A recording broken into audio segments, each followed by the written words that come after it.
Употребата на пиротехнички средства во објекти и простории од затворен тип да се забрани, а казните да се зголемат, предлагаат пратениците од ВМРО ДПМН со измени во Законот за јавен ред и мир. Измените се поднесени по скратена постапка и со нив се предвидуваат казни од 200 до 250 евра за физичко лице, како и од 500 до 10.000 евра за правните лица, микротрговците, малите, средни и големи трговци.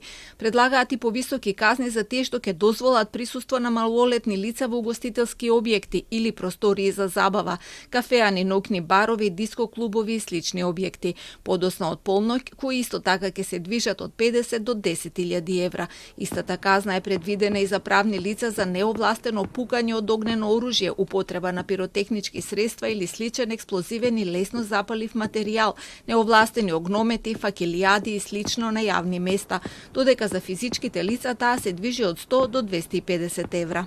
Предлог законот го стеснува обрачот околу оние кои создаваат ризици преку злоупотреба и незаконско користење на пиротехнички средства, особено во затворен простор.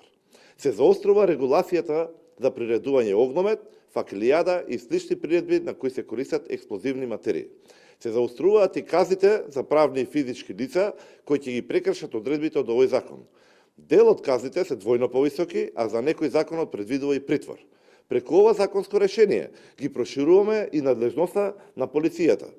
Механизам преку кој ќе овозможиме поголема контрола при користење на експлозиви, како и побрзо и поефикасно спроведување на овој закон.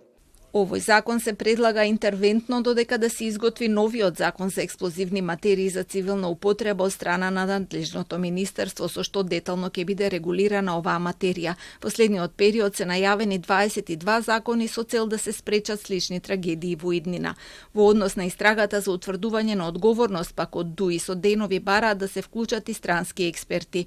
Денеска од име на пратеничката група на Европски фронт испратиле формално писмо до 4 клучни тела на Советот на Европа, со кое бараат итна експертска проценка на истрагата, да иницира дебата во парламентарното собрание, да побера мислење од Венецијанската комисија за влијанието врз обвинителството и да го ангажира Греко за истрага на политичко влијание врз обвинителските одлуки.